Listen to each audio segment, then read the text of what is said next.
The night Sarah Matthews was thrown out of her in-laws' home, rain poured mercilessly from the sky. 8 months pregnant and alone, she had nowhere to turn but her grandfather's abandoned farmhouse on the outskirts of town. The old place stood forgotten for 15 years, a relic of family history she barely remembered. With trembling hands, she found the spare key beneath the moss-covered stone, just where he always kept it. The musty air greeted her as she stepped inside, her flashlight beam dancing across dust-covered furniture and yellowed photographs. In the attic, behind a false wall panel, Sarah discovered an old wooden chest. What treasures lay hidden inside that would change not just her life, but her family's legacy forever?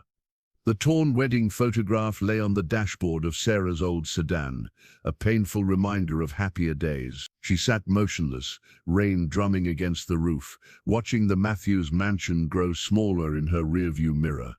6 months ago, she had everything: a loving husband, a beautiful home, and a baby on the way. Now, at 8 months pregnant, she had nothing but the clothes on her back and whatever she'd managed to stuff into her suitcase.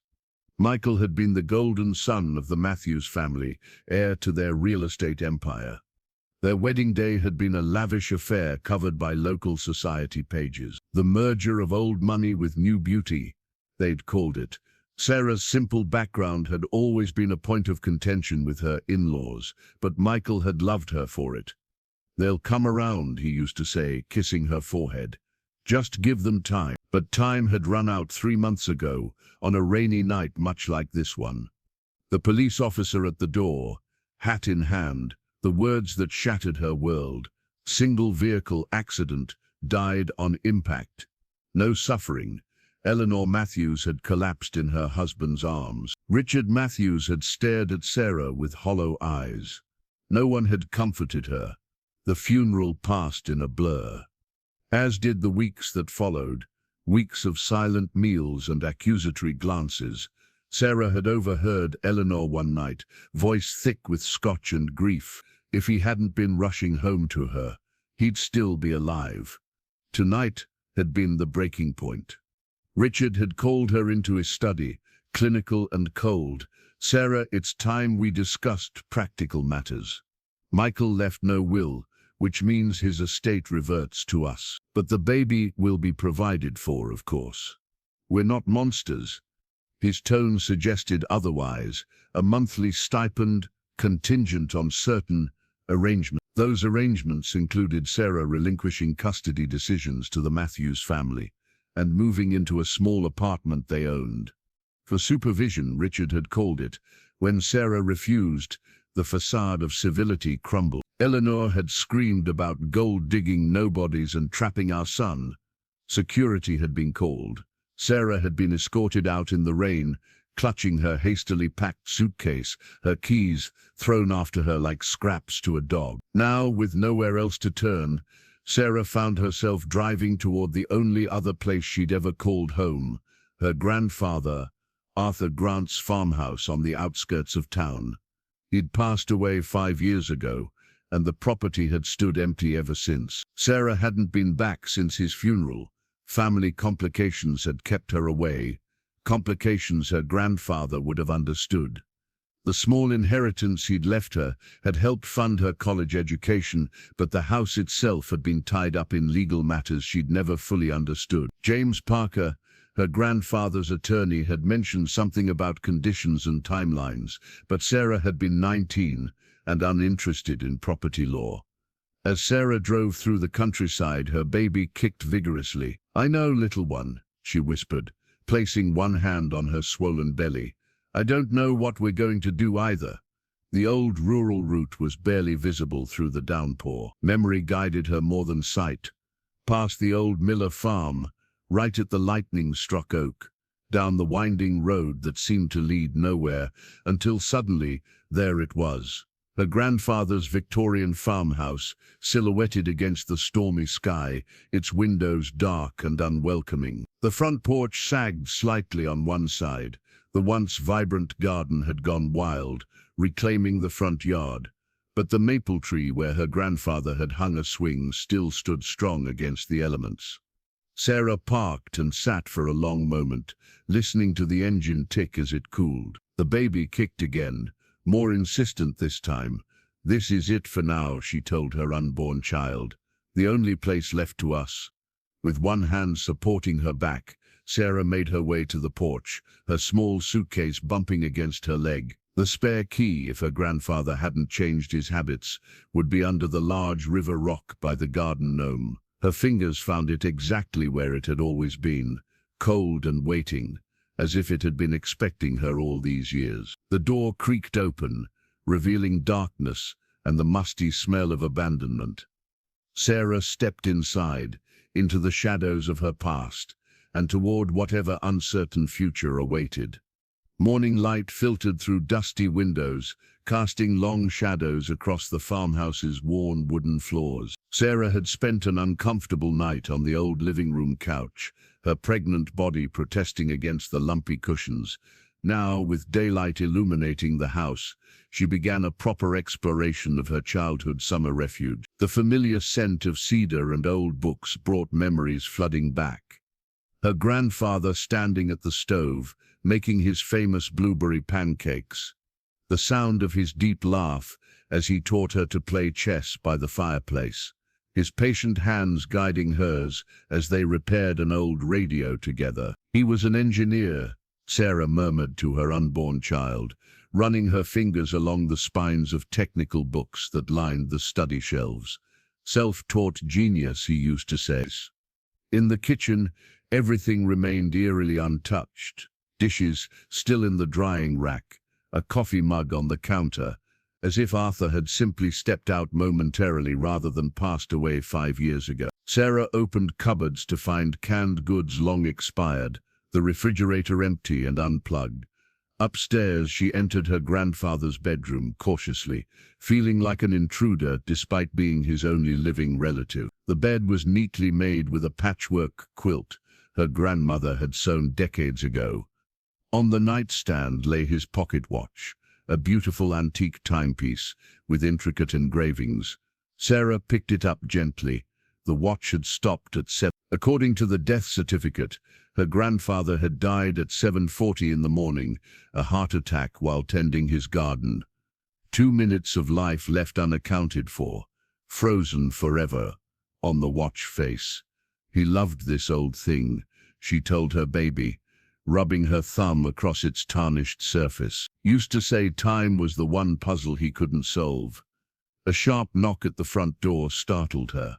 Sarah descended the stairs carefully, one hand on her belly, the other gripping the banister. Through the peephole she saw an elderly woman holding a casserole dish. "Hello?" Sarah called through the door. "Sarah Grant, is that you, child?" The woman's voice was weathered but kind. "It's Evelyn Wilson from next door." Sarah opened the door to find Mrs. Wilson, now in her 80s, but still standing straight, her silver hair pulled into a neat bun. Recognition dawned in Sarah's eyes. "Mrs. Wilson, I haven't seen you since your grandfather's funeral," the woman finished, stepping inside without waiting for an invitation. "Too long. I brought chicken casserole. You look like you need feeding." In the kitchen, Mrs. Wilson efficiently reheated the food, while Sarah explained her situation, the abbreviated version, omitting the harsh details of her eviction. "I saw lights last night," Mrs. Wilson said, placing a generous portion before Sarah. "Been keeping an eye on the place all these years. Arthur asked me to." Sarah paused, fork midway to her mouth. "He asked you specifically?" Mrs. Wilson nodded. "Said someday you might come back. Said to make sure things stayed undisturbed." "What does that mean?" The older woman shrugged. "Your grandfather was a private man. Brilliant, but secretive." She glanced around the kitchen. People in town had their theories. Theories about what? Where he went those 3 years? Back in the 70s. Sarah frowned. "What 3 years? You didn't know?" Mrs. Wilson looked surprised. "Your grandfather disappeared for 3 years. Said he was on a research expedition. When he came back, he was different. Built this place, started his workshop. Never spoke about where he'd been." Sarah's mind reeled. She'd never heard this story in all her childhood summers here. There's something else, Mrs. Wilson continued, lowering her voice.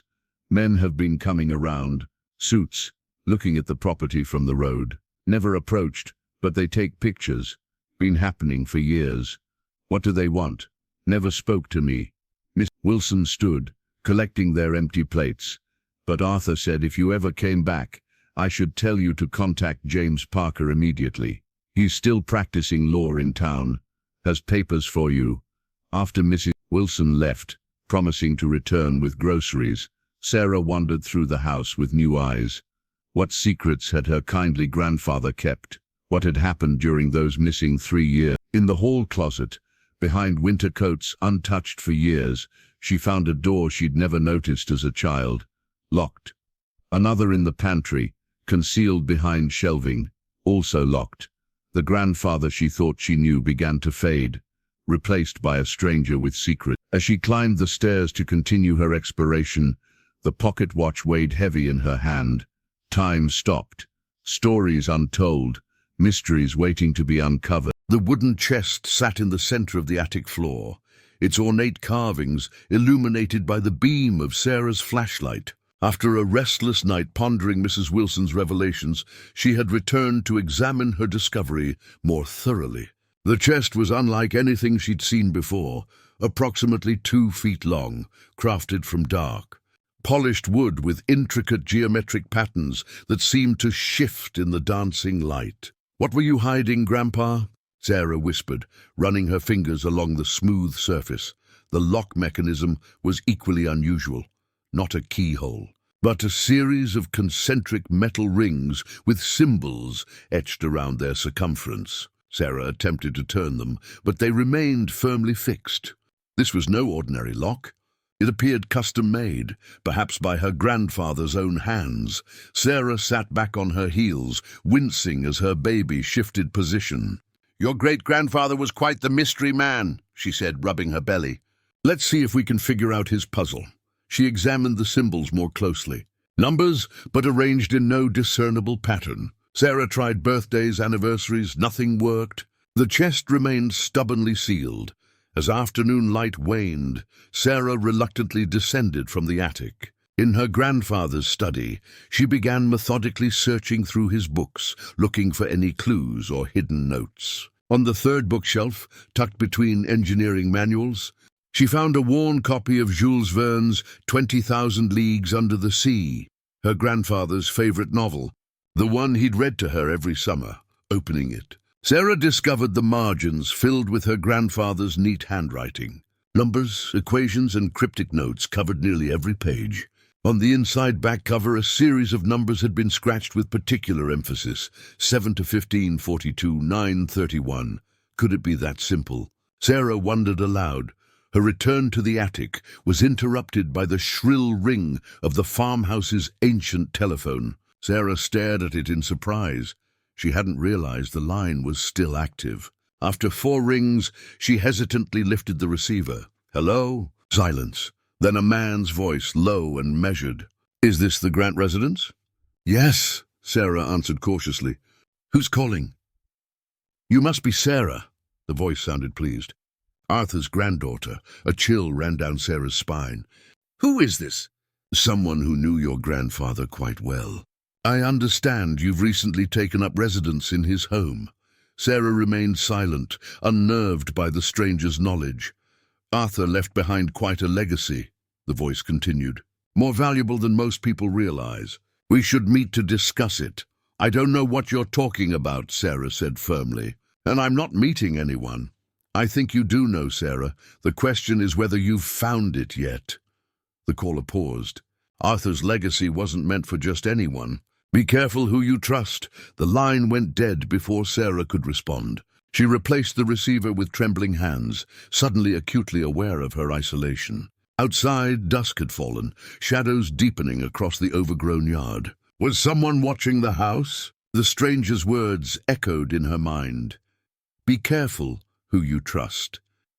Sarah moved through the downstairs, drawing curtains and checking locks. The old farmhouse suddenly felt less like a sanctuary and more like a trap. In the kitchen, she found a heavy cast-iron skillet and carried it upstairs with her, a meager defense. But it offered some comfort. Back in the attic, Sarah approached the chest with renewed determination. The mysterious call only confirmed her suspicions. Whatever her grandfather had hidden was valuable enough to attract attention. Even years after his death, she aligned the metal rings to match the numbers from the book, 7, 15, 42, 9, 31. Nothing happened. Sarah frowned, then tried various combinations, sequences, and patterns. Still nothing. As frustration mounted, Sarah's gaze fell on her grandfather's pocket watch, which she'd placed beside the chest. The watch that had stopped at 7:42. "Wait," she murmured, looking between the watch and her notes. 7:42? Not separate numbers. With trembling fingers, Sarah realigned the rings. 7:42, 15, 9 to 31. A soft click sounded from within the chest. Sarah held her breath as she lifted the lid, which now moved freely. Inside, nestled on velvet lining, lay a leather-bound journal with her grandfather's initials embossed on the cover. Beneath it, a folded blueprint, yellowed with age, and at the bottom, a photograph of her grandfather, standing beside a group of serious-looking men in lab coats, all posed in front of a building Sarah didn't recognize. She lifted the journal reverently. The first page contained only a single line in her grandfather's distinctive handwriting: "For Sarah, when the time comes." "Trust no one." Sarah woke to the smell of coffee and frying bacon. For a disorienting moment, she thought she was a child again, visiting her grandfather during summer break. Reality returned as her baby kicked vigorously, reminding her of her current predicament, wrapping herself in a worn robe she'd found in a bedroom closet. Sarah made her way downstairs to find Mrs. Wilson bustling around the kitchen. "Thought you could use a proper breakfast," the elderly woman said without turning around. "Pregnant women need their strength. How did you get in?" Sarah asked. Alarmed despite the welcome sight of food, Mrs. Wilson produced an old brass key from her pocket. "Arthur gave me this years ago. For emergencies." She eyed Sarah's prominent belly. "I'd say this qualifies." Over plates of eggs and bacon, Mrs. Wilson unloaded bags of groceries she'd brought. "I've taken the liberty of calling James Parker," she said casually. "He's expecting you at 3. Sarah nearly choked on her toast. "You called the lawyer? Why?" "Because Arthur was explicit about this point. If you ever returned to the house, James was to be notified immediately." Mrs. Wilson's expression softened. "There are things you need to know, dear. Things I'm not at liberty to tell you." After breakfast, Mrs. Wilson led Sarah to a cedar chest in the guest bedroom. From its depths, she pulled out a manila envelope filled with yellowed newspaper clippings. "I started collecting these after Arthur died," she explained, spreading the articles across the bed. "Thought they might be important someday. The headlines spanned decades. Most were from the local paper, but some came from scientific journals and national publications. Local engineer takes leave for research expedition, 1974. Arthur Grant returns after 3-year absence, 1977. Mysterious energy breakthrough claimed by independent researcher, 1980. Monarch Industries denies industrial espionage allegations, 1985. Reclusive inventor refuses $1 million offer, 1992. Sarah's hands trembled as she examined a photograph accompanying one article. Her grandfather, looking much younger but unmistakable with his distinctive beard, stood beside complicated equipment she couldn't identify. "He never talked about any of this," Sarah whispered. "No, he wouldn't have," Mrs. Wilson replied. "Especially not to you. He was protecting you." "From what?" "That's what James will explain." Mrs. Wilson gathered the clippings. "But I can tell you this much. When Arthur disappeared in 74, it wasn't for any research expedition. At least, not the kind people assumed." "How do you know?" "Because my late husband worked security at Monarch Industries back then. The company spent a fortune trying to find Arthur after he vanished." Mrs. Wilson's eyes darkened. "They weren't the only ones looking either." Before Sarah could press further, Mrs. Wilson glanced at her watch. "We should leave for town soon. James doesn't like to be kept waiting." The drive into town revealed how much had changed in the 5 years since Sarah had visited. New shopping centers had replaced familiar landmarks, though the central square remained largely untouched. Parker Legal Services occupied the same Victorian building it had for decades, its brass plaque newly polished, but otherwise unchanged. James Parker had aged considerably since Sarah last saw him at her grandfather's funeral. His once dark hair had gone completely white, though his piercing blue eyes retained their sharpness.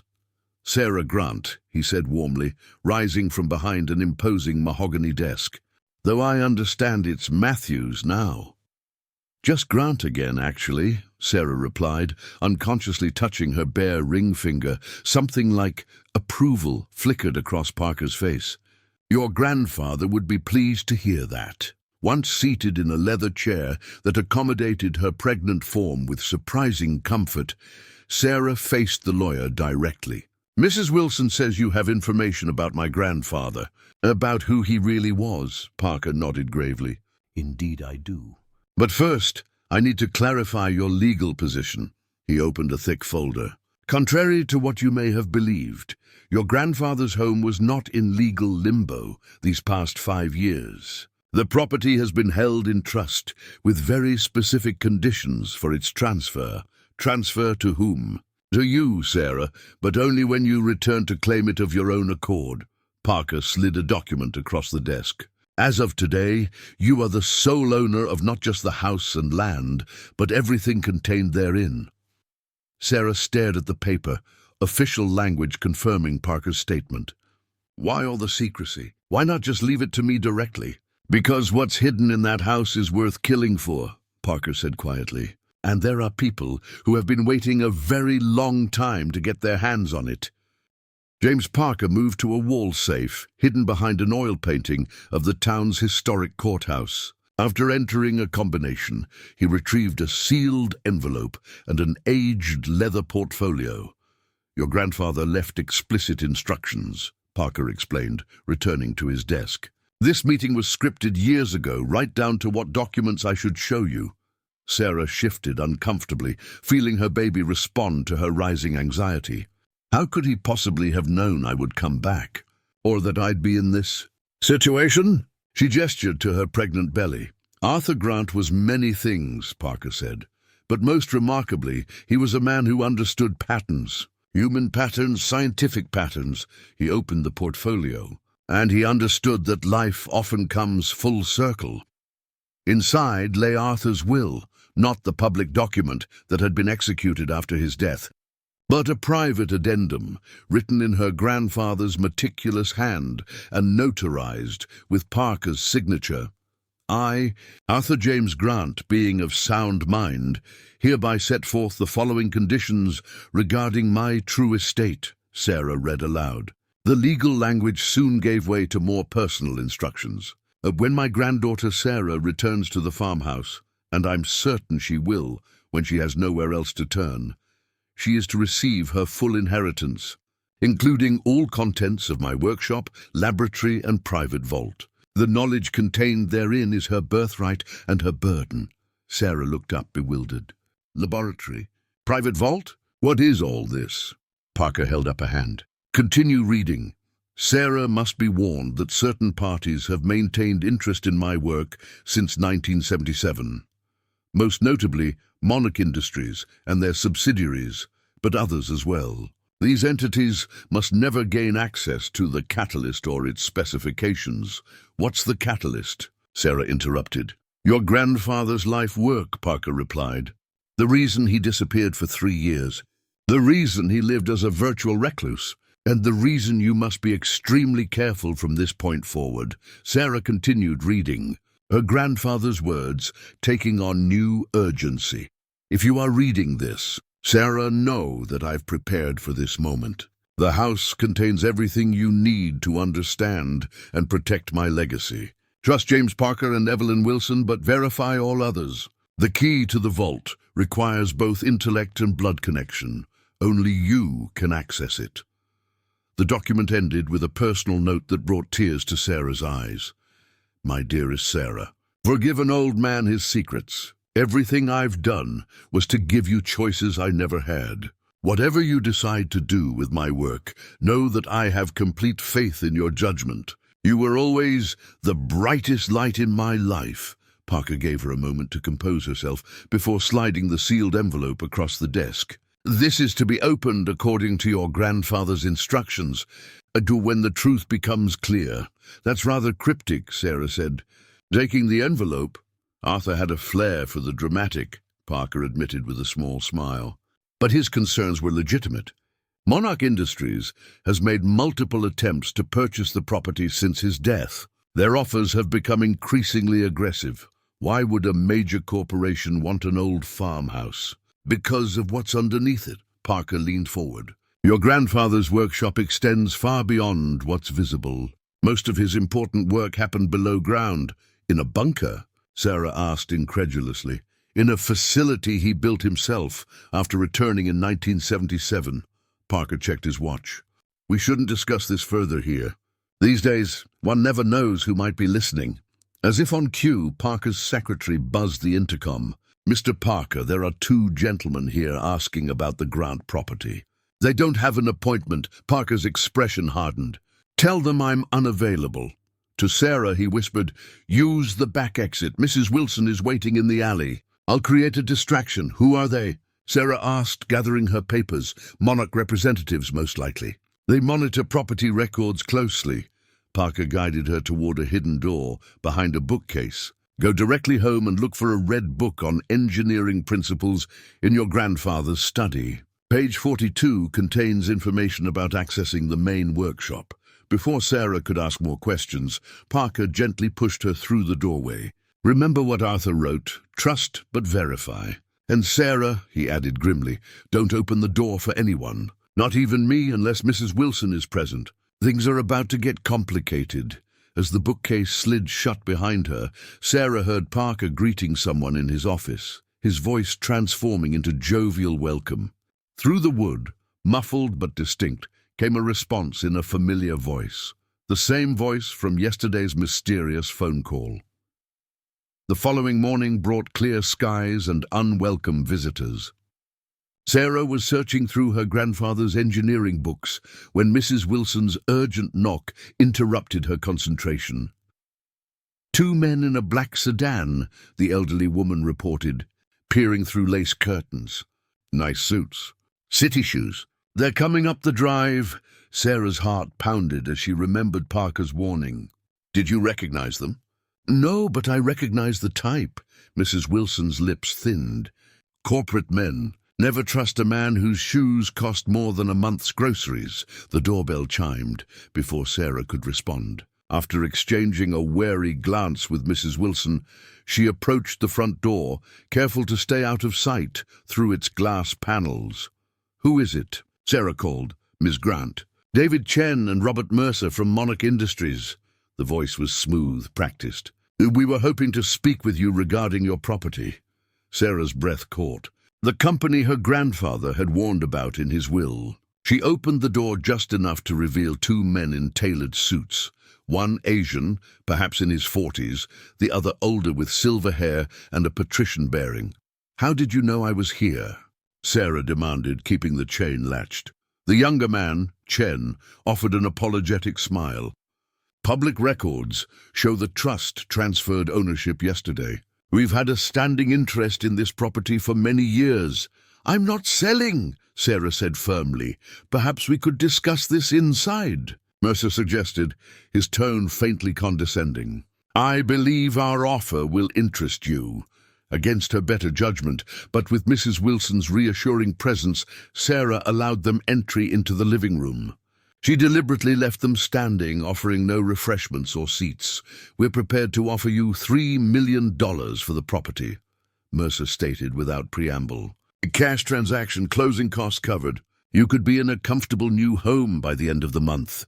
Sarah blinked, momentarily stunned by the figure, far above the property's market value. The older man misinterpreted her silence as negotiation. $4 million, he amended. Final offer.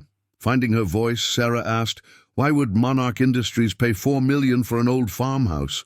Chen and Mercer exchanged a glance. The location has strategic value for our green energy initiative, Chen explained smoothly. And of course, the historical connection to your grandfather makes it significant. What connection? Sarah pressed. Arthur Grant briefly consulted for Monarch in the 1970s, Mercer said dismissively. A minor project that was never completed. Mrs. Wilson snorted softly. Sarah recalled the newspaper clippings mentioning industrial espionage allegations against Monarch. These men were lying, but why? I'm afraid the property isn't for sale at any price, Sarah stated clearly. My grandfather wanted it to remain in the family.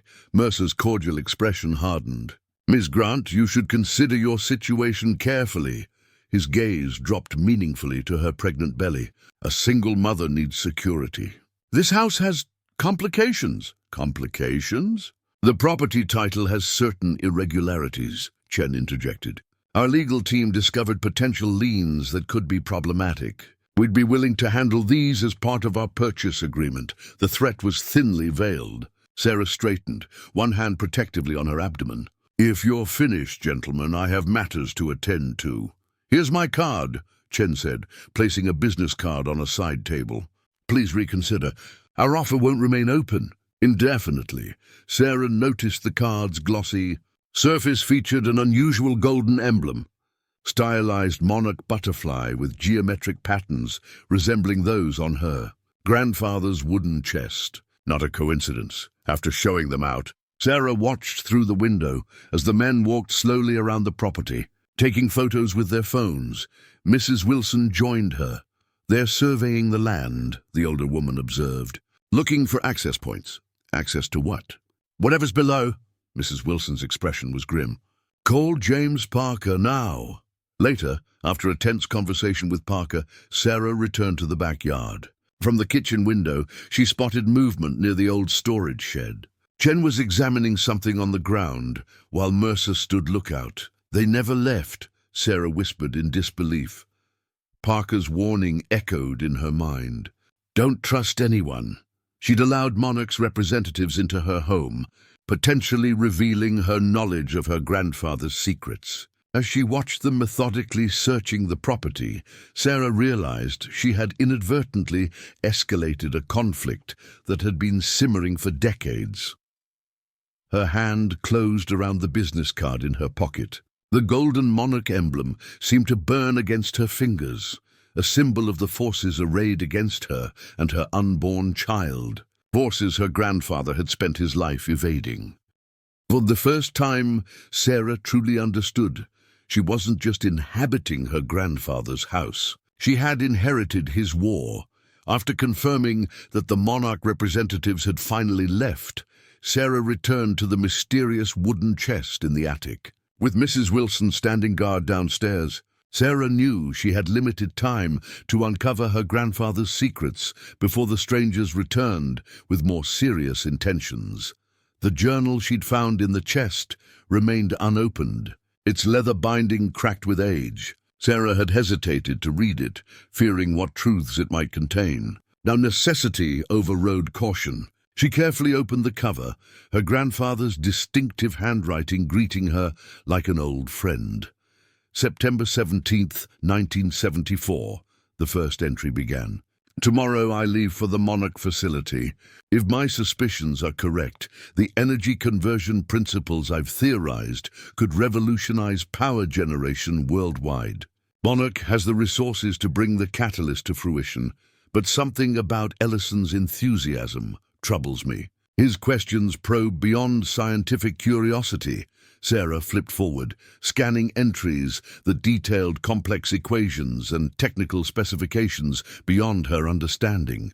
The tone gradually shifted from excitement to paranoia as months progressed. April 3rd, 1975. Discovered surveillance equipment in my apartment. Monarch Security follows me everywhere. They claim it's for project protection, but I've seen them copying my personal notes. The catalyst prototype exceeded all expectations today.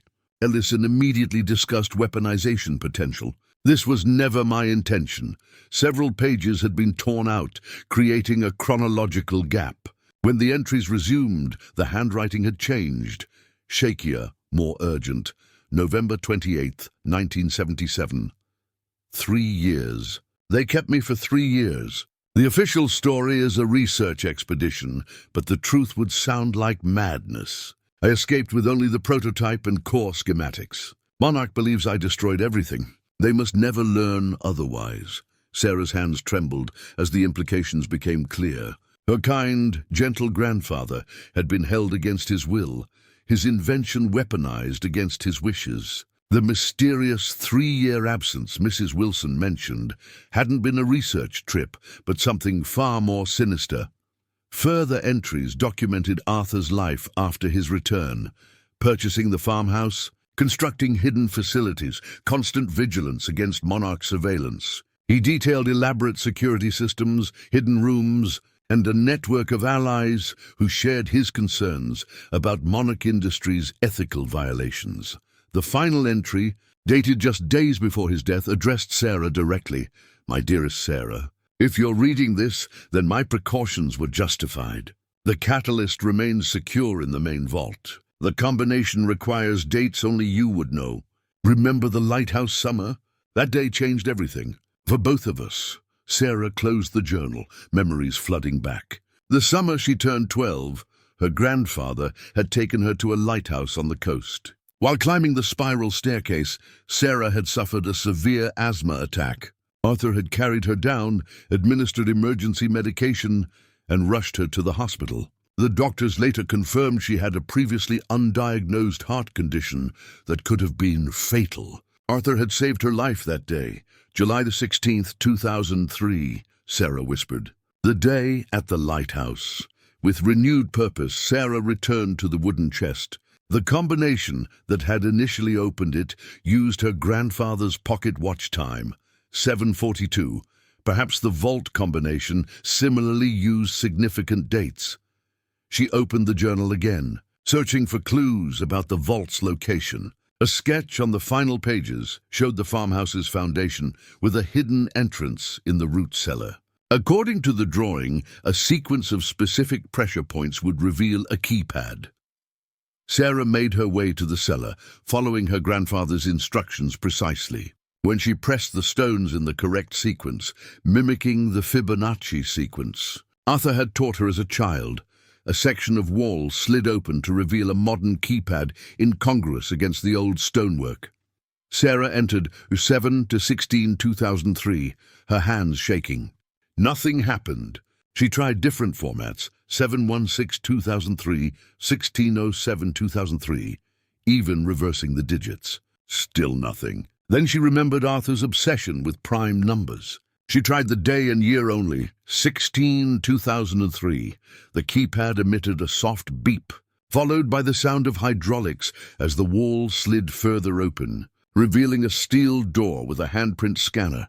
"Blood connection," Sarah murmured, recalling Parker's words. The vault required both intellect and blood connection.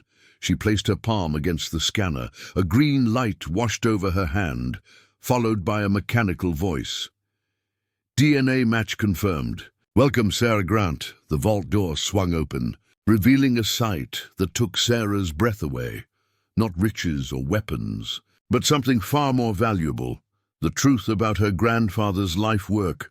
The steel door opened to reveal not a vault, as Sarah had expected, but a narrow passage that sloped gently downward, illuminated by motion-activated lights that flickered to life as she entered. The air was surprisingly fresh, suggesting a sophisticated ventilation system.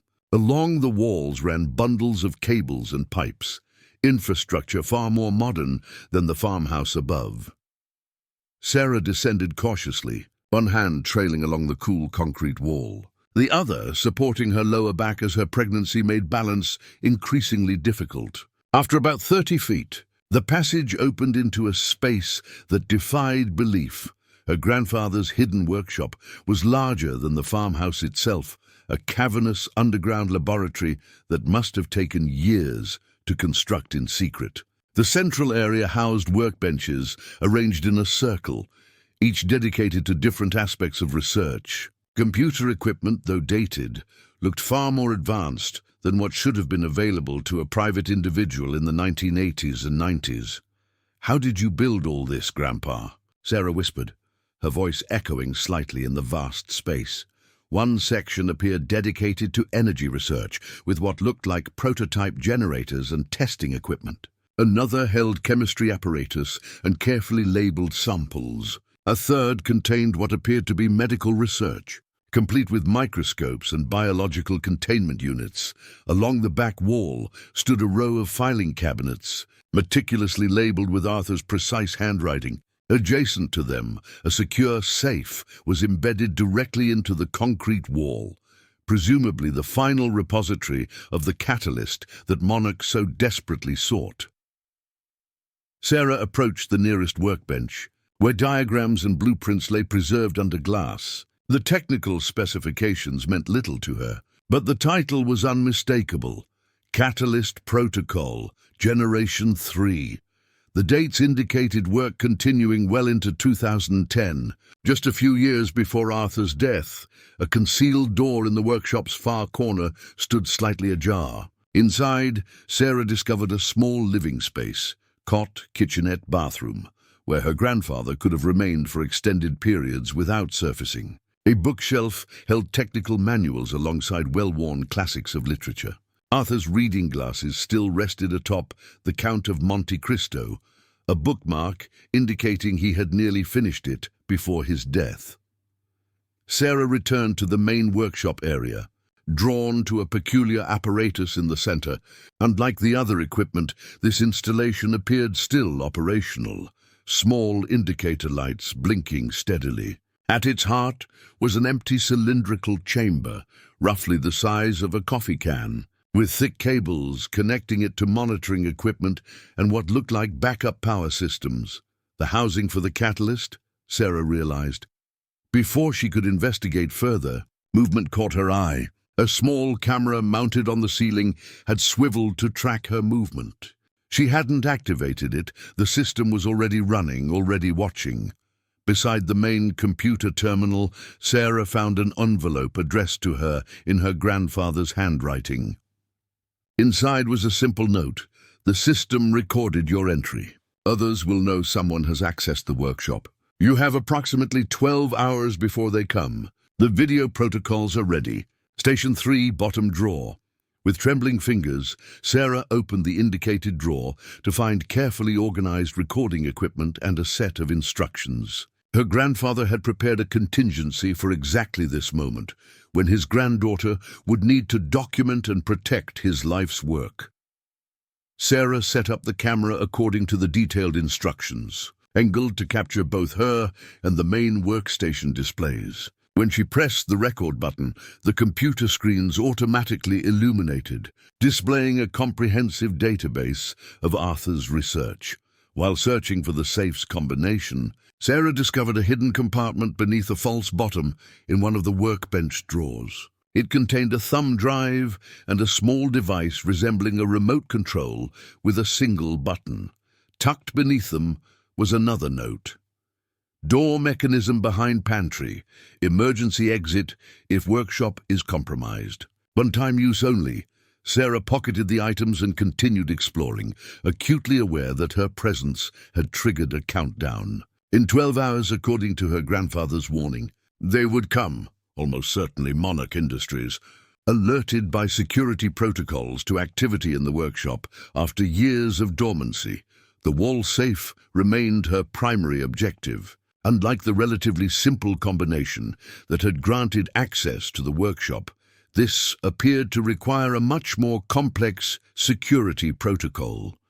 A retinal scanner, keypad, and what looked like a voice recognition system protected whatever lay inside. As Sarah contemplated her next move, a low mechanical hum emanated from somewhere overhead. The ventilation system had changed its rhythm, or perhaps something else had activated. Sarah glanced at the ceiling camera again. The red recording light was now blinking rapidly. Someone was remotely accessing the security system. She was no longer alone in her grandfather's secret domain. Sarah's heart pounded as the security camera continued its silent tracking. She needed to work quickly, Following her grandfather's instructions, she returned to the recording station and connected the equipment according to his detailed diagrams. The main monitor flickered, then displayed a loading bar. "Protocol Alpha initiated," flashed across the screen. "Voice print required. Sarah Elizabeth Grant," she stated clearly. Remembering her grandfather's obsession with biometric security, the system processed for several seconds before responding. "Voice print accepted. Loading message sequence." The largest monitor went dark, then illuminated with her grandfather's face. Arthur Grant looked much as she remembered him: weathered features, intelligent eyes, neatly trimmed white beard. From the date stamp, the recording had been made just weeks before his death. Sarah. His voice, so familiar and mist, filled the workshop.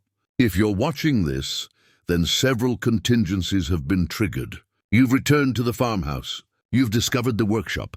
And most importantly, you've activated the security protocols that will have alerted certain parties to your presence." Arthur shifted in his chair, his expression grave. "I don't have much time to explain, but I'll try to give you what you need to make informed decisions. The catalyst is my life's work, an energy conversion technology that creates clean, sustainable power with minimal resources. One small device could power a city block indefinitely.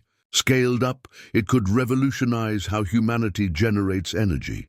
Images appeared alongside Arthur's face. Schematics, test results, prototype iterations. "I developed the theoretical framework in the 1960s, but lacked resources for practical application.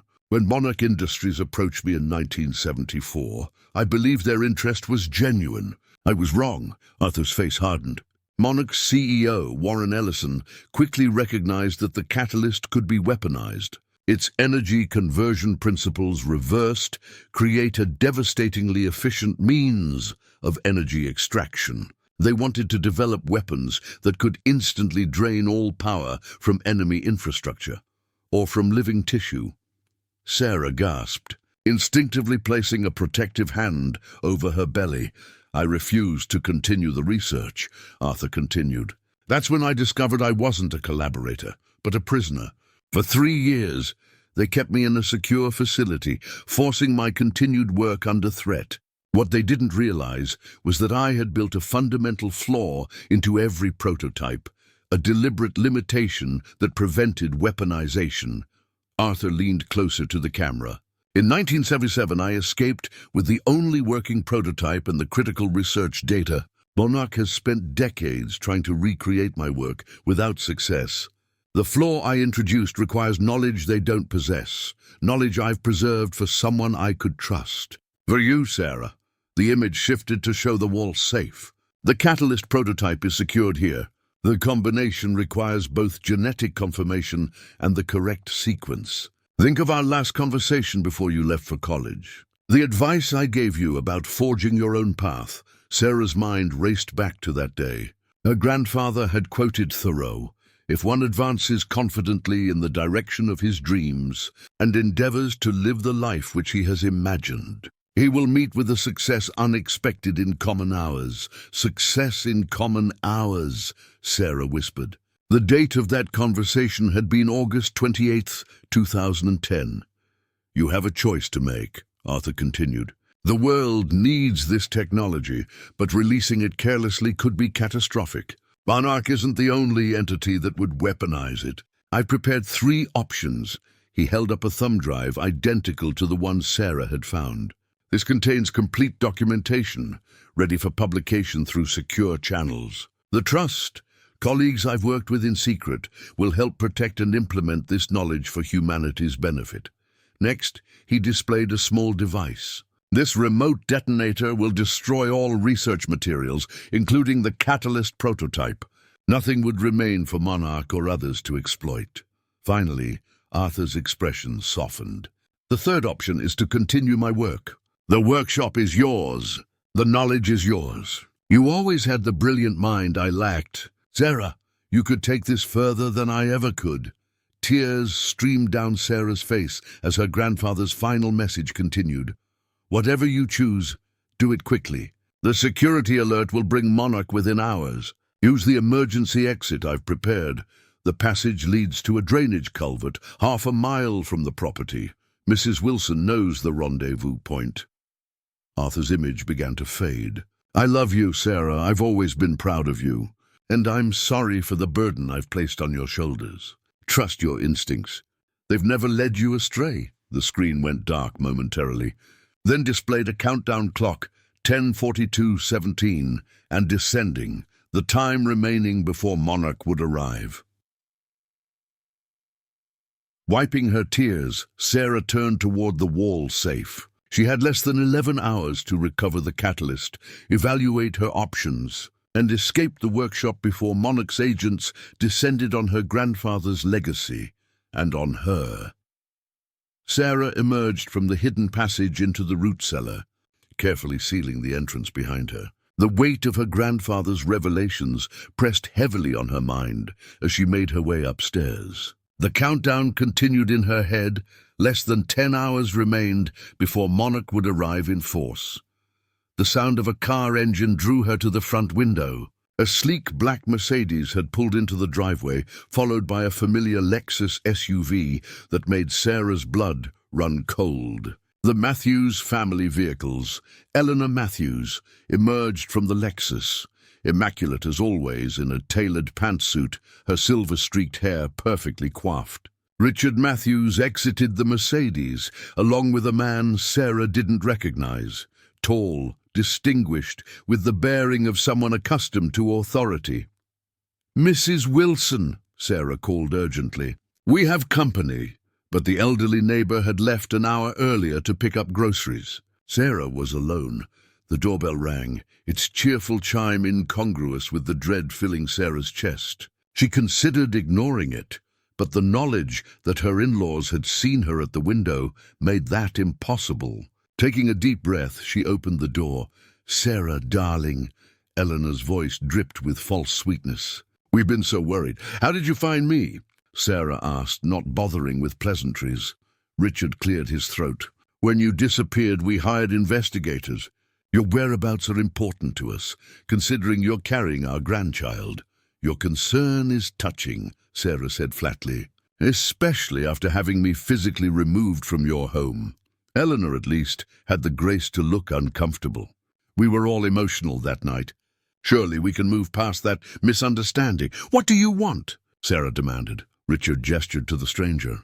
"This is Warren Ellison, CEO of Monarch Industries and an old family friend. He's very interested in this property." The name struck Sarah like a physical blow. Warren Ellison, the man her grandfather had named in his recording, the one who had kept him prisoner for 3 years. Ellison stepped forward, extending his hand. "Miss Grant, a pleasure to meet Arthur's granddaughter at last." Sarah ignored the offered hand. "I've already told your representatives the property isn't for sale." "Perhaps we should discuss this inside," Richard suggested, his tone making it clear this wasn't a request. Reluctantly, Sarah allowed them entry, keeping a strategic distance as they settled uninvited in the living room. On the coffee table lay the morning's mail, including an official-looking envelope Sarah hadn't had time to open. Eleanor's gaze fixed on Sarah's prominent belly. "You must be due soon. Have you been receiving proper prenatal care? This situation can't be good for the baby." "My situation is perfectly adequate," Sarah replied coldly. Ellison spoke next, his voice smooth as oil. "Ms. Grant, I understand your reluctance to part with family property, but there are complications you may not be aware of, such as..." Richard reached for the official envelope on the coffee table. "May I?" Without waiting for permission, he opened it, extracting a legal document. "As I suspected, notice of a property lien." He handed the paper to Sarah, who scanned it quickly. The document appeared to claim that Arthur Grant had outstanding debts to Monarch Industries dating back to the 1970s, secured against the property. "This is forged," Sarah stated flatly, recognizing the deception instantly. "The courts may see it differently," Ellison remarked. "Litigation could tie this property up for years during which a single mother might struggle financially. The threat couldn't have been clearer." Sarah felt her baby kick vigorously, as if protesting the intimidation tactics.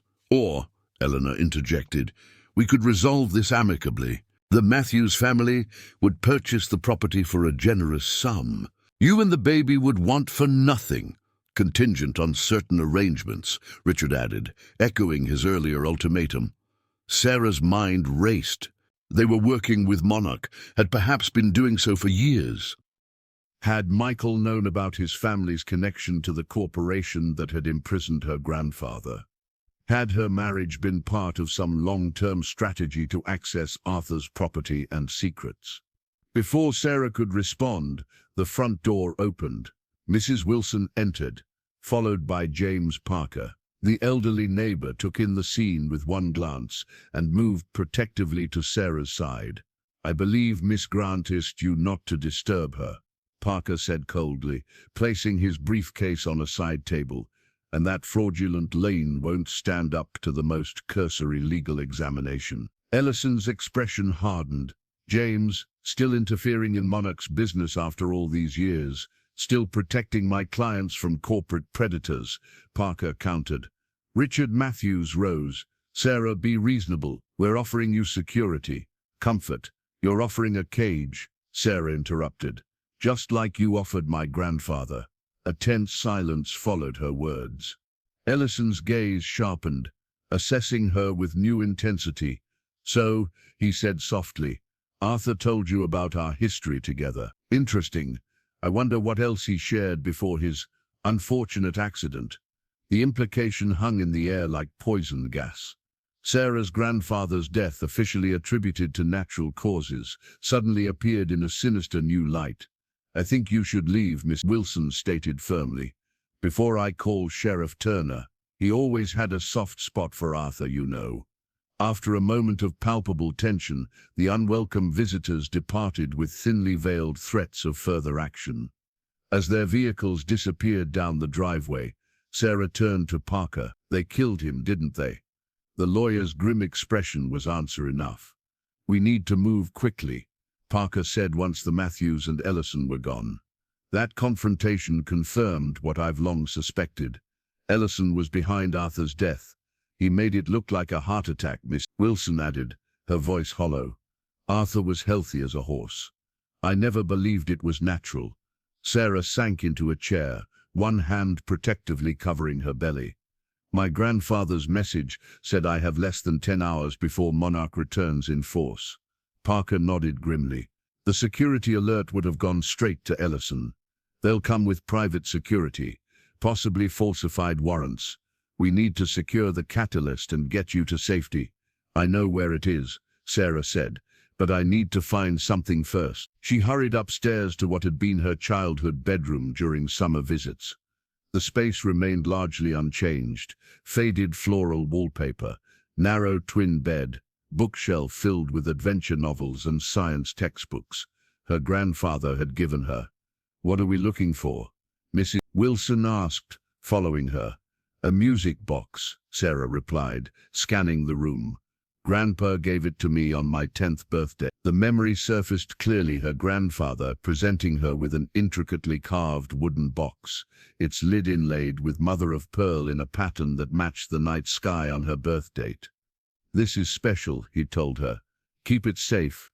Someday you might need what's inside. At 10, Sarah had assumed he meant the tiny ballerina that twirled to Debussy's Clair de Lune. Now she understood there had been something far more significant hidden within. It's not here, Sarah murmured, after searching the closet and under the bed. Mrs. Wilson frowned. Could you have taken it with you when you left for college? Sarah shook her head.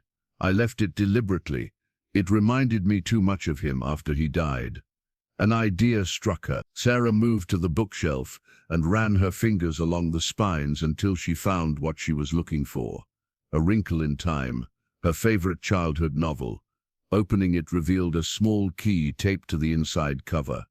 What's that for? Parker asked from the doorway. Grandpa's keepsake cabinet in his bedroom, Sarah explained, already moving down the hall. He kept special mementos locked inside, things too precious to display openly. The antique mahogany cabinet stood in the corner of Arthur's bedroom, untouched since his death. The small key turned smoothly in the lock, despite years of disuse. Inside, Sarah found carefully preserved photographs, medals from Arthur's military service, her grandmother's wedding ring, and other family treasures. But no music box. "It has to be here somewhere," Sarah insisted, fighting rising panic. The countdown in her mind continued its relentless advance. Less than 9 hours remained. Parker checked his watch. "We should focus on securing the catalyst first. Perhaps the music box isn't necessary." "It is," Sarah said firmly. "Grandpa's message specifically mentioned the key to the safe. Without it, we can't access the catalyst." Mrs. Wilson had been silently observing the bedroom. Now she moved to the large oak wardrobe and opened it. "Arthur was a man of habits," she said, reaching toward the top shelf. "He always kept his most precious things hidden in plain sight." From behind a stack of neatly folded sweaters, she withdrew the music box Sarah had described. "He moved it here after you left for college. Said looking at it in your empty room was too painful." Sarah accepted the box with trembling hands, its familiar weight bringing tears to her eyes. The inlaid stars on the lid still formed her birth constellation, Aquarius. She wound the key and opened the lid. The ballerina began her eternal dance as the haunting melody filled the room. "I don't see anything unusual," Parker observed after a moment. "Because you don't know where to look," Sarah replied. She pressed a specific star in the constellation pattern, Sadal Melik, the lucky star her grandfather had taught her to identify in the night sky. The false bottom of the music box slid open, revealing a small compartment. Inside lay a key unlike any Sarah had seen before. Not metal, but a translucent crystalline material that caught the light in prismatic patterns.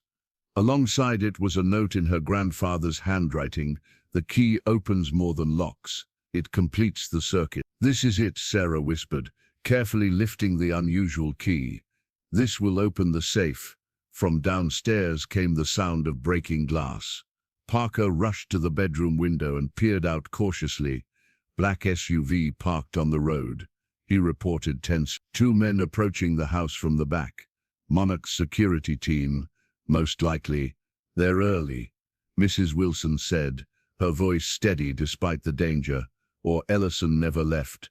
Sarah realized. "He's been watching, waiting for us to lead him to the catalyst." Parker drew the elderly housekeeper and pregnant woman away from the window. "We need to reach the workshop now. Is there a way to access it without using the cellar entrance?" Sarah nodded, remembering the emergency exit her grandfather had mentioned. "Through the pantry. There's a concealed door mechanism." The sound of footsteps on the back porch spurred them into motion. With the crystalline key clutched tightly in her hand, Sarah led them toward the stairs, every second bringing Monarch's agents closer to the secret that had cost her grandfather his life. The pantry's hidden entrance slid open with surprising silence, revealing the narrow passage that led to Arthur's workshop. Sarah ushered Mrs. Wilson through first, then Parker, casting anxious glances over her shoulder as the sounds of intruders grew louder. "They're searching the main floor," Parker whispered, as Sarah sealed the entrance behind them.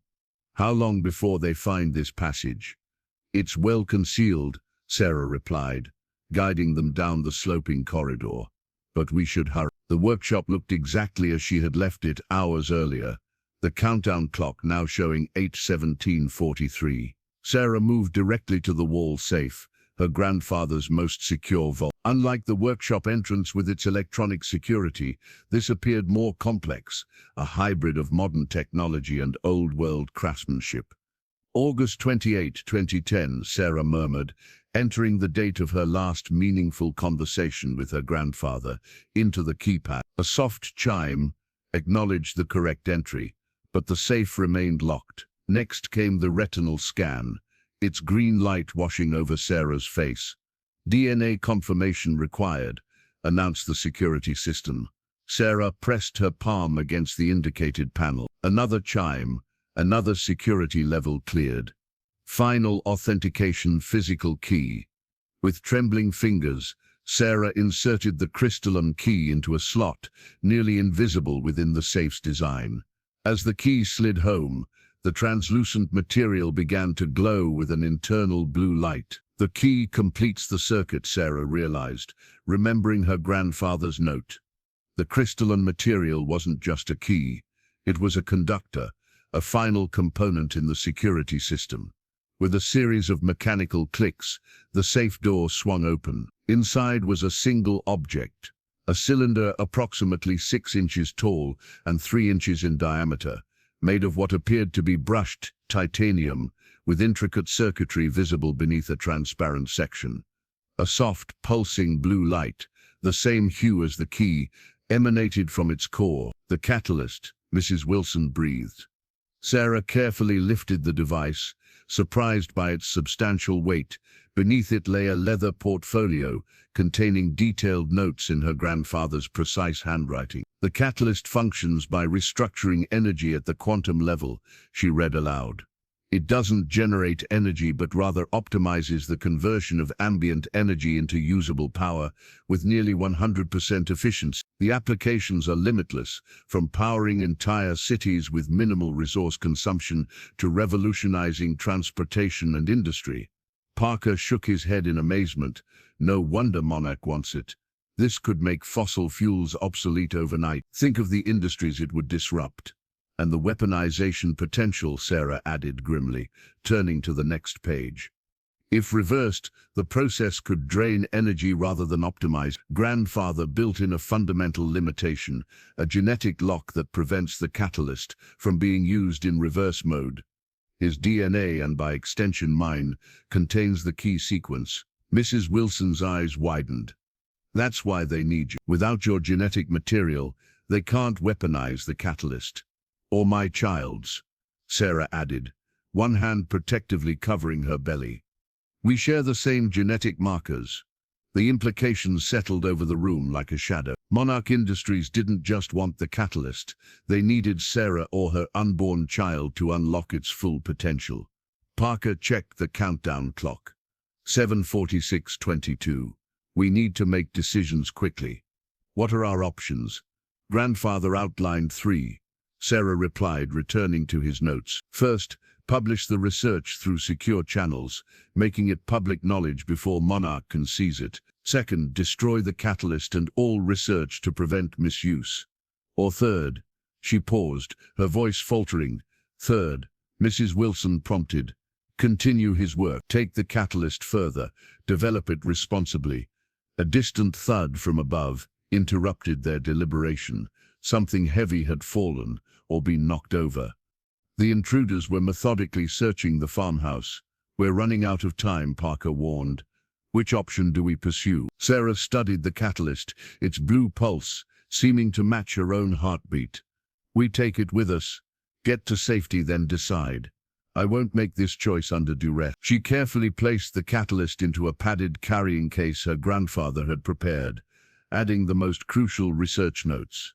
The rest she photographed methodically with her phone.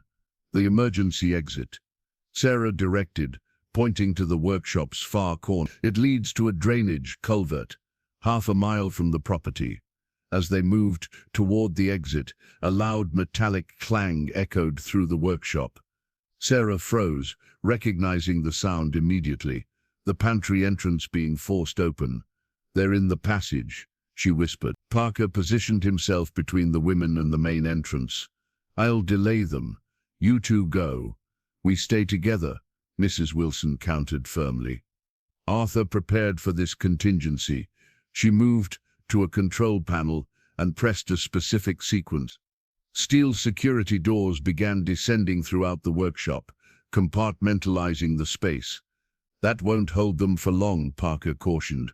It doesn't need to, Sarah replied, clutching the case containing the catalyst. It just needs to give us a head start. As they hurried toward the emergency exit, Sarah caught a final glimpse of her grandfather's life work, the workshop that represented decades of brilliant innovation and painful sacrifice. Within minutes it would fall into the hands of those who had pursued it relentlessly, those who had likely murdered Arthur Grant for his refusal to cooperate. The weight of legacy and responsibility pressed upon her shoulders as Sarah led the way into the narrow escape tunnel, the future of her grandfather's revolutionary invention, and possibly the world's energy future, cradled protectively against her pregnant belly. The escape tunnel was narrow and damp, forcing them to move in single file. Sarah led the way, one hand cradling her precious cargo, the other supporting her lower back, as her pregnancy made the hunched movement increasingly difficult. Parker brought up the rear, frequently glancing behind them for signs of pursuit.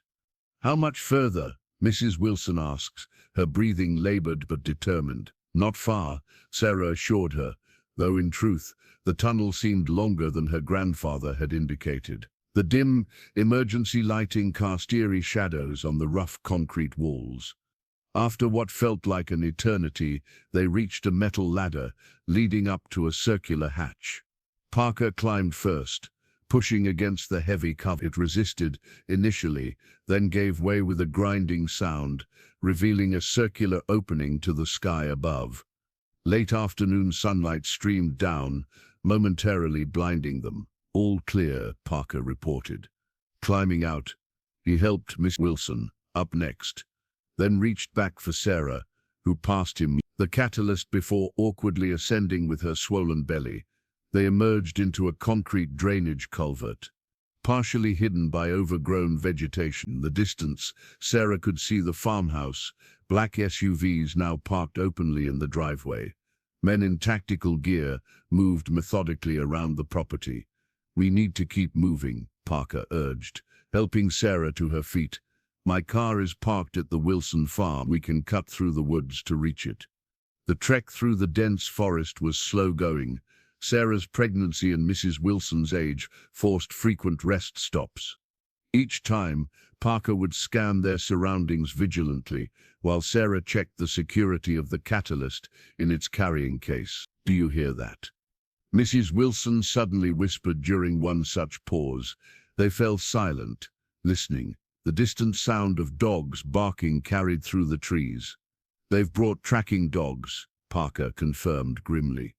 "We need to move faster or find a way to mask our scent." "The creek," Sarah suggested, pointing toward the sound of running water. "It runs along the property line, eventually connecting with Wilson Creek near your farm." Wading through the cold creek water was treacherous, particularly for Sarah in her condition, but the alternative was worse. The water would help obscure their trail from the search dogs. Mrs. Wilson led the way, her knowledge of the local terrain proving invaluable as they navigated the slippery rocks. By the time they reached the Wilson farmhouse, twilight was settling over the countryside. Parker's nondescript sedan waited behind the barn, hidden from road view. They piled in, soaked and exhausted but alive, with the catalyst secure. "Where to now?" Mrs. Wilson asked as Parker started the engine. "Somewhere Monarch wouldn't expect," Sarah replied, opening her phone. "But first I need to examine something." During the frantic escape, Sarah had been turning over a nagging question in her mind. How had Monarch known she had accessed the workshop so quickly? The security system would have alerted them, yes, but their response had been too immediate, too precise. "I think we were compromised before I ever entered the workshop," she explained, pulling out the thumb drive her grandfather had left in the hidden compartment. "And I think Grandpa suspected as much." Parker drove cautiously along back roads as Sarah connected the thumb drive to her phone, using an adapter from her purse. The drive contained a single video file and a folder of documents. The video showed her grandfather, looking grey. "Sarah, if you're viewing this, you've discovered the catalyst and are now on the run. There's something you need to know. Monarch planted surveillance throughout the farmhouse years ago. More critically, they compromised someone close to me, someone who may now be close to you." Sarah's breath caught. He knew there was a traitor. The video continued. "I've included files detailing Monarch's illegal activities, corporate espionage, bribery of officials, and evidence connecting them to the deaths of 3 scientists who worked on early catalyst prototypes. This is your insurance policy. If captured, this information goes public." Sarah opened the folder to find meticulous documentation of Monarch's crimes spanning decades. Bank records, intercepted communications, photographic evidence. Her grandfather had been building a case against them, even as he perfected the catalyst. "This is enough to destroy Monarch Industries," Parker observed, glancing at the screen. "How did Arthur get this information?" "He had help," Sarah realized, finding a list of names coded as the Trust. Scientists and ethical technologists who had assisted Arthur's work in secret.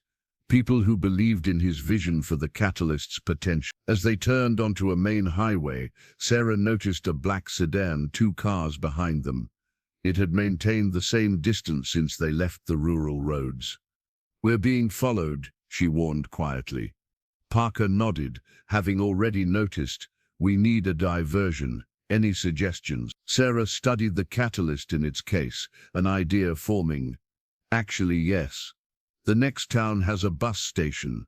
I think it's time to use one of Grandpa's contingency plans." She opened the case, removing a small device attached to the catalyst's protective housing. "A locator beacon," she explained. "Monarch can track this signal. If we separate it from the catalyst, they'll follow the wrong target," Mrs. Wilson finished, a hint of her younger, more adventurous self shining through her tired eyes. As the town lights appeared ahead, Sarah carefully prepared the decoy, her grandfather's meticulous planning continuing to protect her, even now. With the catalyst secure and evidence of Monarch's crimes in hand, they had leverage and a fighting chance. The decoy worked perfectly. Sarah watched from the window of a diner across from the bus station as Monarch's agents swarmed a departing bus, their tracking equipment leading them to the beacon she'd planted on a sympathetic passenger headed to Chicago. Meanwhile, Parker and Miss Wilson slipped away in a different vehicle, a weathered pickup truck belonging to one of Parker's trusted clients. 2 hours later, they arrived at their destination, a modest lakeside cabin on the outskirts of Clearwater, 3 counties away from the farmhouse. As Parker had explained during the drive, the property belonged to his sister, who used it only during summer months. "We should be safe here temporarily," he said, helping Mrs. Wilson up the porch steps. "The cabin isn't connected to me in any searchable record." The interior was rustic, but comfortable, a far cry from Arthur's high-tech workshop, but secure for their immediate needs. Sarah set the catalyst on the kitchen table, its subtle blue glow casting strange shadows in the dimly lit room. "I've made some calls," Parker announced, returning from the bedroom where he'd been speaking privately on his phone. "Help is coming." "What kind of help?" Sarah asked warily, her grandfather's warning to trust but verify echoing in her mind. Someone from Arthur's past, someone he trusted implicitly. Mrs. Wilson, who had been quietly preparing tea in the kitchen, looked up sharply. "Helen Chang." Parker nodded. "She's driving in from MIT. Should arrive by morning." "Who is Helen Chang?" Sarah asked, confused by Mrs. Wilson's visible reaction to the name. The elderly woman's expression softened with something like nostalgia. "She was your grandfather's colleague during his university days. Brilliant physicist." "They were close. More than colleagues." Sarah raised an eyebrow. "They were engaged briefly before Arthur disappeared in '70s, Wilson explained. "When he returned, something had changed. He broke things off, said it was for her protection." Sarah absorbed this new information about her grandfather, a romantic past she'd never known about. And she's still willing to help. "Helen never stopped caring for Arthur," Mrs. Wilson said quietly, "or believing in his work." Parker checked his watch. "We should get some rest while we can. Tomorrow will bring difficult decisions." Sleep came fitfully for Sarah. Her baby seemed unusually active, as if sensing her mother's anxiety. Around dawn, she gave up trying to rest and moved to the cabin's small porch, watching the mist rise from the lake as she contemplated her impossible situation. The sound of tires on gravel announced a visitor. Sarah tensed, but Parker, emerging from the cabin with surprising alertness, nodded reassuringly. "It's Helen." The woman who stepped from the modest electric car defied Sarah's expectations. Despite being in her 70s, Dr. Helen Chang moved with the energy of someone decades younger. Her silver hair was cut in a precise bob, and her eyes, sharp and intelligent behind stylish glasses, immediately found Sarah. "So you're Arthur's granddaughter," she said by way of greeting. "I see him in your eyes." Inside, over coffee, Helen examined the catalyst with reverent hands. "Remarkable. He actually completed it." "You know what it is?" Sarah asked. "I helped develop the initial theories," Helen replied. "Before Monarch stole him away, before everything went wrong."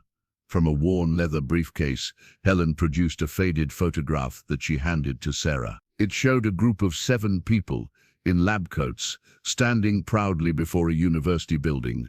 Arthur, looking impossibly young, stood center, his arm around a beautiful Asian woman, Sarah, now recognized as Helen. The others, men and women of various ages, surrounded them like a protective formation.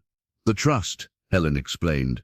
"We formed it originally as a research collective, pooling our expertise across disciplines. After Arthur escaped from Monarch, we became something else, guardians of his work, ensuring it would be used ethically, if ever completed." Sarah studied the photograph, noting the proud determination in each face. "Are they still active?" "3 have passed on," Helen said solemnly. "The rest remain vigilant, waiting for this moment." "What exactly does the Trust do?" Sarah asked. "We maintain a network of ethical scientists, legislators and journalists ready to protect and properly implement transformative technologies like the catalyst. We have secure channels for publication, resources to protect whistleblowers, and connections to ensure innovations benefit humanity rather than exploit it." Sarah's baby kicked vigorously, as if responding to Helen's words. She placed a hand on her belly, making a decision. "I want to meet the remaining members." Helen nodded approvingly. "They're already en route. But first, we need to secure both you and the catalyst. Monarch isn't the only entity that would weaponize Arthur's work if given the opportunity." "The genetic lock," Sarah remembered. "They need my DNA to unlock the full functionality." "Precisely," Helen confirmed, "which makes you their primary target, you and your child." Sarah felt the weight of her grandfather's legacy pressing down on her shoulder. The catalyst represented the culmination of his life's work, a potential revolution in energy technology, but it had also cost him his freedom, his relationships, and ultimately perhaps his life. "I need to understand everything," Sarah said firmly. "Before we proceed, before we make any announcements or publications, I need to know exactly what we're dealing with." Helen's expression was both approving and sad. "You sound just like him." By evening, the cabin had transformed into a command center. The Trust's remaining members, Dr. Marcus Whitmore, a renowned energy physicist, Congresswoman Janet Rivera, who secretly championed ethical technology oversight, and Omar Kader, an international lawyer specializing in intellectual property, had arrived, bringing equipment and determination in equal measure. Sarah absorbed their crash course on Arthur's work, the pieces of her grandfather's legacy, finally forming a complete picture. The catalyst wasn't just an energy device, it was a paradigm shift that would upend global power structures. Monarch's board realizes this would destroy their fossil fuel interests, Omar explained, displaying financial records. They've invested billions in maintaining energy scarcity while quietly researching how to weaponize the catalyst. "We've tried the legal approach for years," Congresswoman Rivera added, "but Monarch has too many politicians in their pocket." The Trust's plan was straightforward but daring: arrange a meeting with Ellison under pretense of negotiation, record his incriminating statements, and simultaneously release Arthur's complete research through secure channels worldwide. "Once the knowledge is public, Monarch loses their advantage," Marcus explained. "But we need irrefutable evidence of their crimes to prevent them from claiming ownership through their original contract with Arthur." "And you want me to be the bait," Sarah concluded, one hand on her swollen belly. Helen's expression softened. "It's risky, but we'll have federal agents standing by. Rivera has secured cooperation from an uncorrupted division of the DOJ." After heated debate, They settled on a strategy. Sarah would contact Ellison, claiming fear for her child's future had motivated her to negotiate. The meeting would occur at a hotel's conference room, wired with recording devices in advance. The trust would monitor from adjacent rooms, with federal agents disguised as staff. The next morning, Sarah made the call. "Miss Grant," Ellison answered on the first ring, his tone smugly triumphant. "I've been expecting to hear from you." "I want to talk terms," Sarah said bluntly. "Just us, no lawyers, no security teams. Bold request from someone in your condition." His meaning was clear. He knew she was close to her due date. "My condition is precisely why I'm calling. I want my child to have a secure future." A pause then. "The Belmont Hotel. Noon today. Come alone." Sarah ended the call, meeting Helen's concerned gaze. "He agreed too easily." He's won," Omar observed. "Men like Ellison always underestimate women." By 11, everything was in place. Sarah wore a sophisticated recording device designed by Marcus, virtually undetectable and disguised as a maternity support band. The trust monitored from the adjacent room, while Rivera coordinated with federal agents positioned throughout the hotel. When Sarah entered the conference room precisely at noon, Ellison was waiting, alone as promised, though she had no doubt security lurked nearby. He'd aged since the earlier confrontation at the farmhouse, strain evident in the lines around his eyes. "You've led us on quite a chase," he said, not bothering with pleasantries. "Where is it?" "Safe," Sarah replied, easing herself into a chair across from him. "And it stays that way until we reach an agreement." "What exactly are you proposing?" Sarah leaned forward slightly, activating the recording device. "Financial security for my child. In exchange, I provide access to the catalyst." Ellison's smile didn't reach his eyes. "Access is insufficient. We need the genetic key to unlock its full potential." "You mean its weaponization capabilities?" "I mean its complete functionality," he corrected smoothly. "The energy applications alone would revolutionize Monarch's portfolio. Like they revolutionized my grandfather's life." Sarah's voice hardened. "Before you imprisoned him for 3 years?" Something shifted in Ellison's demeanor, caution giving way to arrogance. "Arthur was brilliant, but naive. He never understood what was at stake." "And what was that?"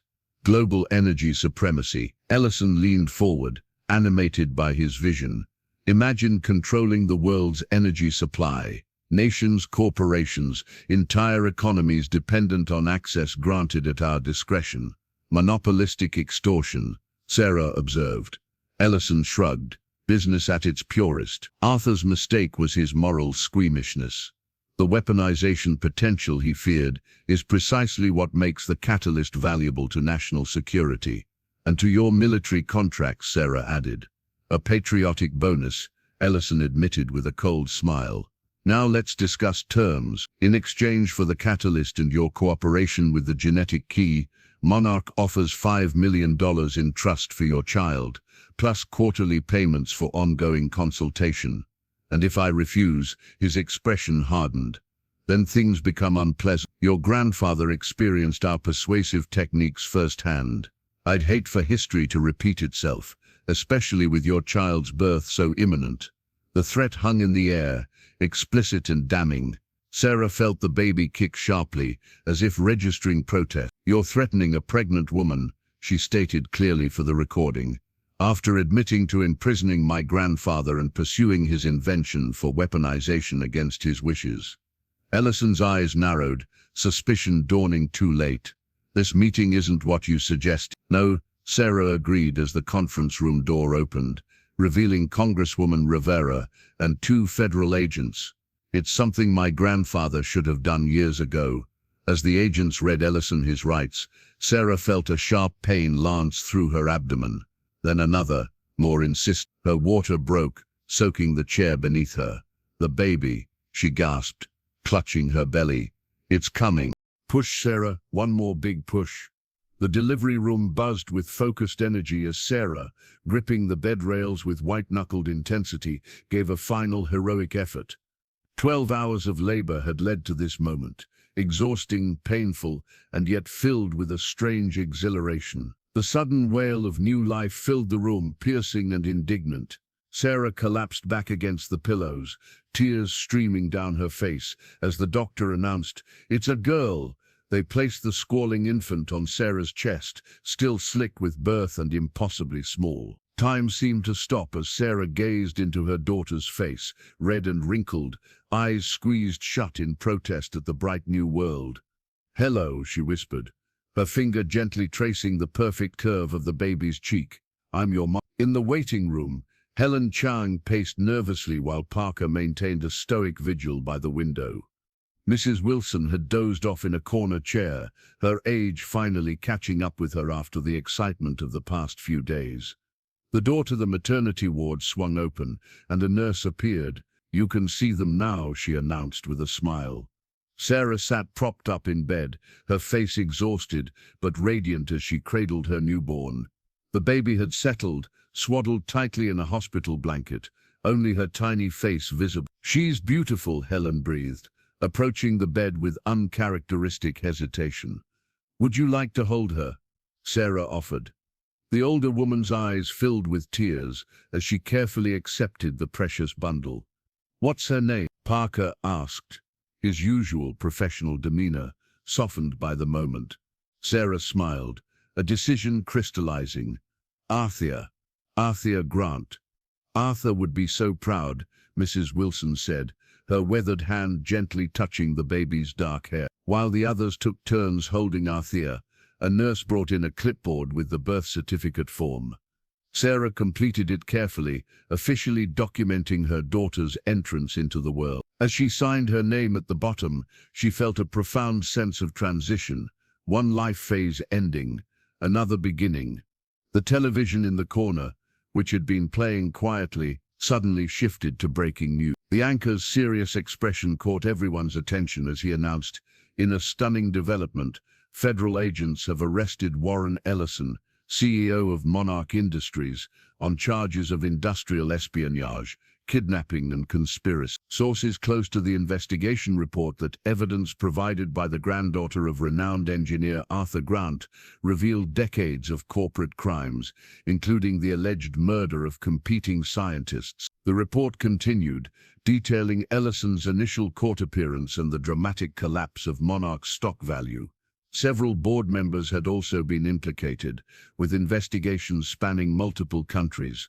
"It worked," Parker said quietly. "The evidence package we released simultaneously with the arrest. The trust's media contacts made sure it couldn't be buried." Helen nodded. "And Arthur's research is now in the public domain, published through academic channels worldwide. No one can monopolize the catalyst now." Sarah looked down at her sleeping daughter. "What happens next?" "Legally, you're in the clear," Parker assured her. "Your immunity deal with the DOJ protects you from any blowback. The farmhouse is secure. I've hired security until things settle down." "And scientifically," Helen added, "research teams globally are already verifying Arthur's work. Early reports confirmed the catalyst functions exactly as he claimed. Energy companies are scrambling to adapt. It's the paradigm shift he always envisioned." A knock at the door interrupted their discussion. A nervous-looking nurse entered. "Miss Grant, there are some people here asking to see you. They say they're your in-laws." Sarah tensed, instinctively drawing Arthur closer. "Richard and Eleanor Matthews." The nurse nodded. After a moment's consideration, Sarah sighed. "Let them in, but you all stay," she added to her friends. Richard and Eleanor entered cautiously, both looking notably diminished from their previous imperious demeanor. Eleanor's eyes immediately fixed on the bundle in Sarah's arms. "Is that," she began, her voice trailing off. "Your granddaughter," Sarah confirmed. "Arthur Grant." "Not Matthews?" Richard asked, his tone carefully neutral. "No," Sarah replied firmly. "She carries my name and my grandfather's legacy." Eleanor stepped closer, hesitant. "May I see her?" With reluctance, Sarah adjusted the blanket to reveal Arthur's sleeping face. Eleanor's hand flew to her mouth, tears welling. "She has Michael's nose," she whispered. An uncomfortable silence filled the room. Richard finally broke it, clearing his throat. We've been following the news about Monarch. It appears we misjudged the situation. And we owe you an apology, Eleanor added, surprising everyone. Our grief over Michael, it blinded us. We treated you abominably. Sarah studied them carefully, searching for signs of manipulation. Finding none, she nodded slowly. Althea deserves to know her father's family, but it will be on my terms, in my home. We understand, Richard agreed quickly.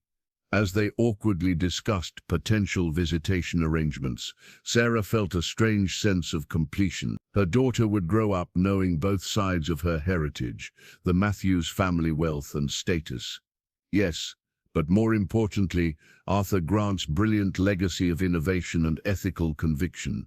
Althea stirred, tiny fingers flexing as she yawned. In that perfect, innocent gesture, Sarah saw infinite possibility, just as her grandfather had seen in the catalyst. New life, new energy, new beginnings. 6 months passed like the turning of a page. The farmhouse, once abandoned and haunted by secrets, now breathed with renewed purpose. Sarah had overseen extensive renovations, updating systems, repairing the weathered exterior, and transforming her grandfather's hidden workshop into a proper research laboratory. The autumn morning dawned crisp and clear as Sarah stood on the porch. Althea nestled against her chest in a soft carrier. The baby had her father's dark hair and her mother's inquisitive eyes, already seeming to absorb the world with unusual intensity for a 6-month-old. Your great-grandfather would have adored you, Sarah whispered, kissing the top of the baby's head. Inside, activity hummed through the once quiet rooms. The Arthur Grant Foundation, established with funds from Sarah's settlement with Monarch Industries, had transformed the property into a center for ethical technology development. Where secrecy once reigned, transparency now flourished. Sarah entered what had once been the formal dining room, now converted into a conference space. Helen Chang stood at the head of the table, explaining energy conversion principles to a group of young scientists, the first cohort of Grant Fellows, selected for their brilliant minds and ethical commitment. The quantum resonance field created by the catalyst doesn't generate energy, Helen was explaining, but rather optimizes ambient energy conversion with unprecedented efficiency. Sarah moved quietly past, not wanting to interrupt. In the kitchen, Miss Wilson, who had refused all suggestions of retirement, was preparing lunch for the research team, her energy seemingly revitalized by the home's new purpose. There you are, Mrs. Wilson smiled, wiping her hands on her apron. You have visitors waiting in the study. The Matthews are punctual as always. Sarah nodded, steeling herself. These monthly visits remained tense, though gradually improving. She found Richard and Eleanor in the study, Eleanor already arranging a small collection of gifts on the side table. There's our little angel, Eleanor cooed, approaching with outstretched arms. Sarah carefully transferred Althea to her grandmother's embrace, noting how Eleanor's usually rigid demeanor softened when holding the baby. Richard hung back, still uncertain of his place in this new dynamic. The foundation seems to be gaining recognition, he offered. I saw the feature in Scientific American. Helen's work is driving much of that, Sarah acknowledged. The practical applications of the catalyst are developing faster than even Grandpa predicted. As they settled into carefully neutral conversation about Althea's development, Sarah studied her in-laws. The past months had humbled them. The revelation of their connection to Monarch's crimes had threatened the Matthews business empire, though Sarah's intervention had prevented complete collapse. Their relationship remained complicated, bound by Althea and a shared grief for Michael, tempered by past betrayals not easily forgotten. After they departed, Sarah retreated to the newly finished extension at the back of the house.